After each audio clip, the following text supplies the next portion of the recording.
आ रही है? लगता है करण ने तेरी फ्रेंड रिक्वेस्ट एक्सेप्ट कर ली। तू भी ना निकिता, इन छोटी छोटी बातों में ही रह जाना। आज तेरी सहेली धमाका करने वाली है। तुझे पता भी है आज मैंने सपने में क्या देखा? मैंने देखा कि मैं करण को प्रपोज कर रही हूँ, वो भी पूरी क्लास के सामने, और पीछे से सर आगे। फिर तो सर ने तेरी क्लास लगा दी होगी। अरे वही तो, वैसा बिल्कुल भी नहीं हुआ। सर खड़े होकर करण के हाँ बोलने का इंतजार कर रहे थे। फिर अचानक ही सन्नाटे में डूबा पूरा क्लास करण को मोटिवेट करने लगा, और फिर करण घुटनों पर बैठ गया और उसने कहा, अरे तुम दोनों अभी तक यहीं हो? रोशन सर की क्लास शुरू होने वाली है। तुम दोनों को पता है ना, उन्हें क्लास में किसी का लेट आना बिल्कुल पसंद नहीं है। जल्दी चलो। सस्पेंस का आ जाता है ये रोहन हर बार। बताओ ना प्रिया, उसके बाद क्या हुआ? होना क्या था, करण ने मेरा प्रपोजल एक्सेप्ट कर लिया और मुझे लव यू टू कहा, और मुझे रोज भी दिया। ये सपना ना मुझे सुबह 4 बजे आया था। तो तू कहीं वही करने की तो नहीं सोच रही? बिल्कुल वही सोच रही हूँ मैं। आज भगवान ने मुझे मौका दिया है तो उस मौके को मैं जाने नहीं दूंगी। और अपने बैग से लिपस्टिक निकाल कर प्रिया टचअप कर लेती है और आईने में अपना चेहरा निहार कर सीधा कबीर सिंह की तरह क्लासरूम का दरवाज़ा खोलती हुई करण के टेबल के सामने जाकर खड़ी हो जाती है। अरे भाई, ये क्लास में जीप कौन लेकर आ गया? और हेडलाइट हटाओ यार। ये सुनते ही निकिता फुसफुसाकर प्रिया के कानों में कहती है, अरे चलना यार प्रिया यहाँ से, ये करण तो भीगो कर मार रहा है, तेरी इंसल्ट कर रहा है। हर बार करण मुझे डबल बैटरी सिंगल पावर कहता है, पर आज इसने मुझे जीप कहा है। तुम समझ रही हो ना, करण को जीप बहुत पसंद है यार। It's a hint. करण की रोज़ एक्सेप्ट कर लो और मुझे अपनी बना लो। प्रिया ये कहती है कि अचानक पूरे क्लास में सन्नाटा फैल जाता है। यही तो मैंने सपने में देखा था। आप सभी करण को हाँ कहने पर मजबूर करेंगे। ओ माय गॉड, मेरा सपना पूरा होने वाला है। तब धीरे से क्लासरूम के दरवाजे के बंद होने की आवाज़ आती है। कंटिन्यू प्रिया, बस यही देखना बाकी था। क्लास में चालू रहो।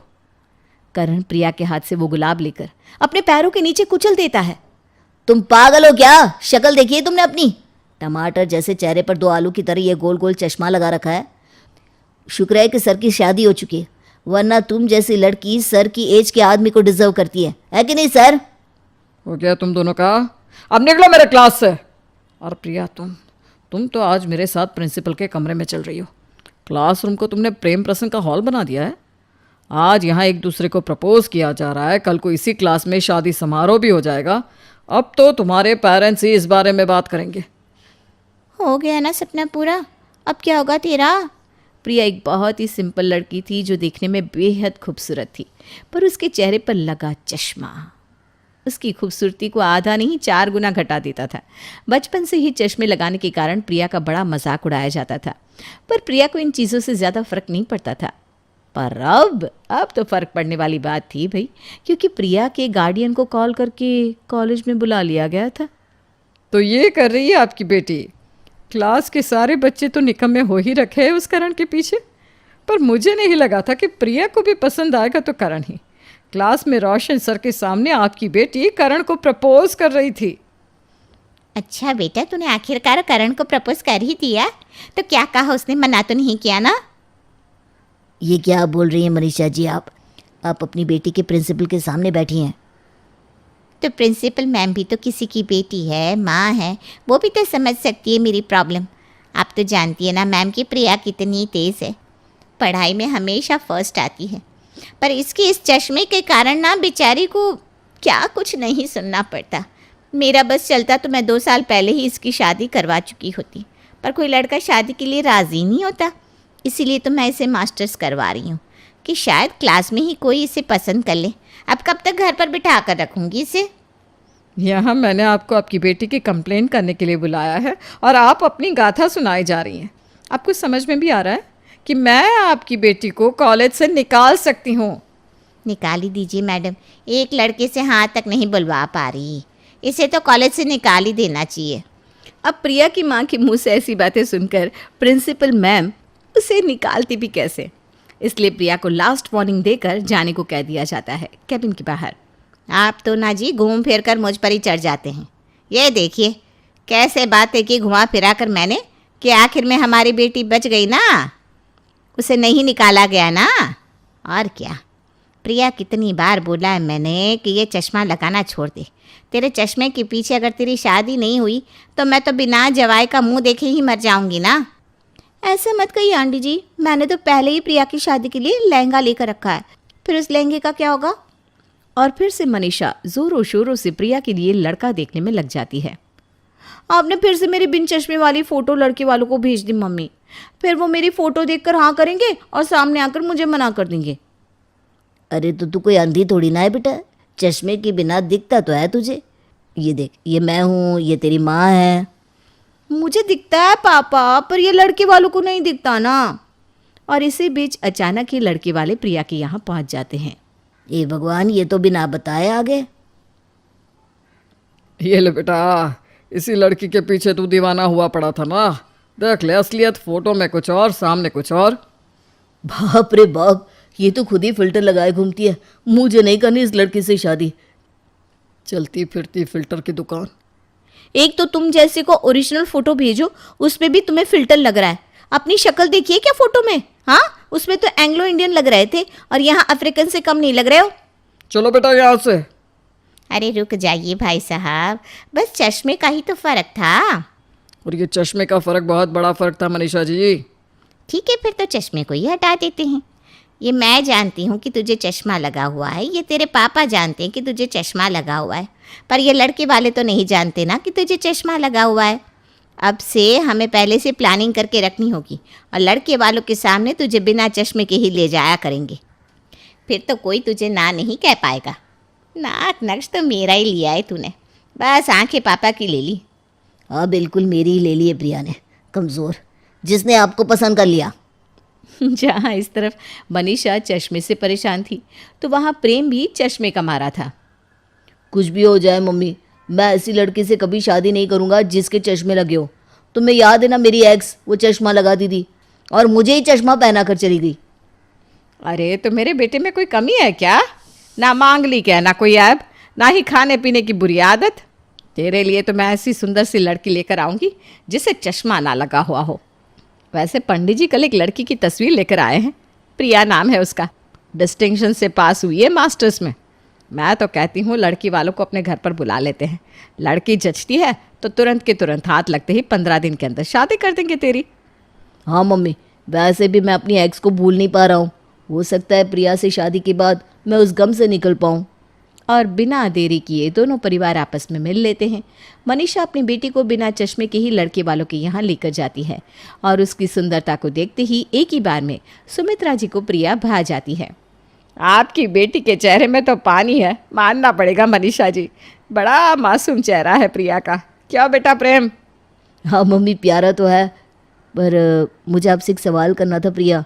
मतलब वो तो मैं देख सकता हूँ कि आप चश्मे नहीं पहनती, पर कहीं ऐसा तो नहीं ना कि आप रीडिंग ग्लासेस पहनती हो पढ़ाई करने के वक्त?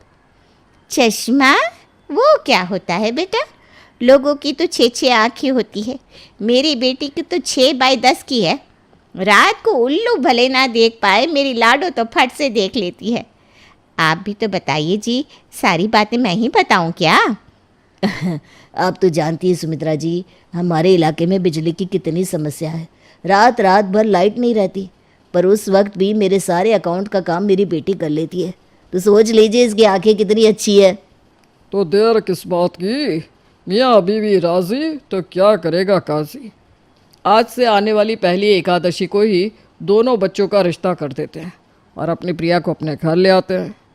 और 15 दिन के अंदर अंदर ही प्रिया बहू बनकर सुमित्रा के घर आ जाती है। प्रिया के ससुराल में उसकी पहली सुबह। नींद से जागते ही प्रिया अपना चश्मा इधर उधर ढूंढने लगती है। क्या हुआ प्रिया, क्या ढूंढ रही हो? ईयरिंग्स नहीं मिल रही क्या? ईयरिंग्स? हाँ, वो तो मैं मेरा चूड़ियाँ नहीं मिल रही थी, मैं ढूंढ लूँगी, तुम आराम करो। हे भगवान, अच्छा हुआ प्रेम को पता नहीं लगा कि मैं चश्मा ढूंढ रही थी, वरना कल की हुई शादी आज ही टूट जाती। उठकर नहा धोकर प्रिया तैयार हो जाती है। ये फेस क्रीमिंग है ना, पता नहीं क्या लिखा है, दिख भी नहीं रहा। सही से ना दिखने के कारण प्रिया प्रेम का शेविंग क्रीम मॉइस्चराइज़र समझकर लगाने के लिए उठा लेती है। अरे अरे प्रिया, तुम मेरी शेविंग क्रीम से क्या कर रही हो? तभी मैं सोचूं मेरी शेविंग क्रीम कहाँ गई। अच्छा, तो मेरा पति कौन से ब्रांड का प्रोडक्ट यूज़ करता है ये भी नहीं देख सकती क्या मैं? चलो, मैं ही तुम्हारी शेविंग कर देती हूँ। और कुछ इस तरह प्रिया इस बार बच जाती है। पर कब तक? कुछ देर बाद प्रिया तैयार होकर अपने कमरे से बाहर आती है। अरे बहू, वो तेरी माँ ने जो गहने दिए थे ना, वो जाकर ले आ। मैं अपने पास रखूँगी, वरना तेरे से कहीं इधर उधर ना हो जाए। वैसे भी ना आजकल के बच्चों से चीज़ें संभलती कहाँ हैं। जी मम्मी जी। प्रिया अपने कमरे में जाती है और अपनी अलमारी में गहने ढूंढने लगती है। ये ज्वेलरी बॉक्स क्यों नहीं दिख रही? कमरे के बाहर दरवाजे पर खड़ी सुमित्रा ये सुन लेती है और उसके मन में शक का बीज जाग जाता है। इतना बड़ा बॉक्स नहीं दिख रहा? कहीं बहू की आंखों का दिया फड़फड़ाने की स्थिति में तो नहीं पहुंच गया? पता तो लगाना ही पड़ेगा। नहीं मिल रहा क्या गहनों का डिब्बा बहू? रुक, मैं निकाल देती हूँ। वो देख, सामने ही तो रखा है लाल चट। चाट? ठीक है मम्मी जी, चाट बना देती हूँ मैं। हे राम, ये तो बैरी भी है। अब समझ में आया कि क्यों देखा देखी के वक्त इसकी माँ ने इसे कुछ बोलने ही नहीं दिया। कहीं मम्मी जी को शक तो नहीं हो गया? अब मैं आपको कैसे बताऊं मम्मी जी कि अगर मैं चश्मा नहीं लगाती तो मुझे सुनना भी बंद हो जाता है। बात घुमानी पड़ेगी। क्या सोच में पड़ गए मम्मी जी आप? वो तो अचानक ही मुझे चाट की याद आ गई। गर्मी बहुत है ना, ये नाश्ता हल्का भी रहेगा। और प्रेम ने मुझे बताया भी था कि आपको चाट बहुत पसंद है। अब बात घुमाने से कुछ नहीं होगा बहू। मुझे समझ में आ गया है कि तेरे सिस्टम में कोई ना कोई डिफ़ॉल्ट ज़रूर है। और अब क्या था? सुनीता अपनी बहू के चश्मे का राज पता करने में लग जाती है। प्रिया अपनी पहली रसोई के लिए किचन में जाती है। सुमित्रा उसके पीछे पीछे रसोई में जाती है। मेरे कमरे से ज़रा घुटने का बाम तो लेकर आ जा बहू, फिर खाना बना लेना। जैसे ही प्रिया सुमित्रा के कमरे में जाती है, सुमित्रा चीनी के डिब्बे के बाहर सॉल्ट और नमक के डिब्बे के बाहर शुगर का स्टिकर लगा देती है। आपने कहाँ रखा है बाम मम्मी जी? मुझे मिला ही नहीं। चश्मा लगा के देख ले। मेरा मतलब है कमरे में बाम था ही नहीं तो दिखेगा कैसे बहू? जाकर आराम से खाना बना। प्रिया खाना बनाना शुरू करती है। जैसे ही वो नमक का डिब्बा खोलती है, चीनी के दानों को देखते ही समझ जाती है कि ये हेर फेर उसकी सास ने की है। क्या मम्मी जी आप भी ना, अगर आपको पता ही करना था कि मेरी आंखें कमज़ोर है तो आप मुझसे कुछ दूर का पढ़वा कर देख सकती थी। कि चीनी की जगह नमक कौन रख देता है? मैं कोई अंधी थोड़ी ना हूँ। पता नहीं कब तक बिन चश्मे के रहना पड़ेगा। प्रिया अब कुछ भी करती, सुमित्रा की नज़र उस पर ही रहती। घर के हॉल में बैठी सुमित्रा टीवी देख रही थी कि प्रिया बाथरूम में नहाने जाती है। फौरन सोफे से उठकर सुमित्रा लोहे के कीले लाकर अपनी बहू के कमरे में बिछा देती है और खुद बिस्तर पर चढ़कर बैठ जाती है। अब राज खुलेगा ना बिड़ू, आजा आजा। अपने बालों में गमछा बांधी प्रिया बाथरूम का दरवाज़ा खोलती है और अपने कमरे में अपनी सास को किसी बंदर की तरह बिस्तर पर चढ़ा पाती है। क्या हुआ मम्मी जी? आप मेरे बिस्तर पर इस तरह क्यों बैठी हैं? सब ठीक तो है ना? अरे कुछ नहीं बहू, ज़रा मेरे पास तो आजा आजा। कैसे आ जाऊँ मम्मी जी? यहाँ तो लोहे की कीलें गिरी हुई है ना। न जाने कौन कलमुआ यहाँ कीलें गिराकर चला गया। भगवान करे उसकी बेटी बहू इसका सत्यानाश कर दे। ऐसा क्यों कह रही है बहू? क्यों सत्यानाश हो? उस बेचारे से गलती से भी तो कीलें गिर सकती हैं। इसका मतलब बहू की आंखें खराब नहीं है। मैंने बेकार में ही समझ लिया कि उसे चश्मा लगा हुआ है। कई बार जांच करने के बाद भी सुमित्रा के आगे उसकी बहू की आंखों पर लगे चश्मे की बात सामने नहीं आती। पर अब इस छुपम छुपाई के कारण प्रिया बहुत उखड़ी उखड़ी रहने लगी थी, क्योंकि उसे हर चीज़ धुंधली दिखती और आंखों पर चश्मा न होने के कारण उसे सुनने में भी तकलीफ होती थी। प्रिया की शादी को 1 महीना हो चुका था और चश्मा ना पहनने के कारण उसका पावर बढ़ रहा था।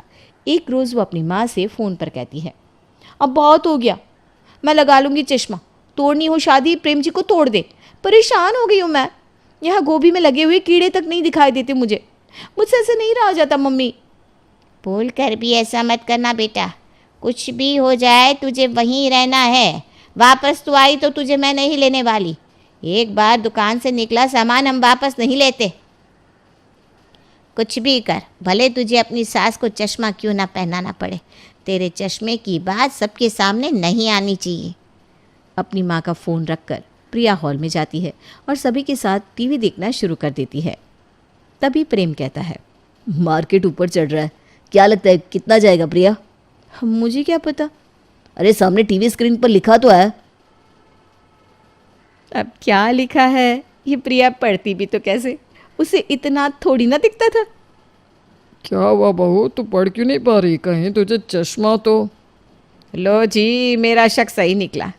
प्रेम मुझे माफ़ कर दे, मैं तेरे लिए चश्मिश बहू ले आई। हे भगवान, ये तो घाटे का सौदा हो गया। जी आप समधन को फ़ोन लगाइए और उन्हें यहाँ बुलाइए।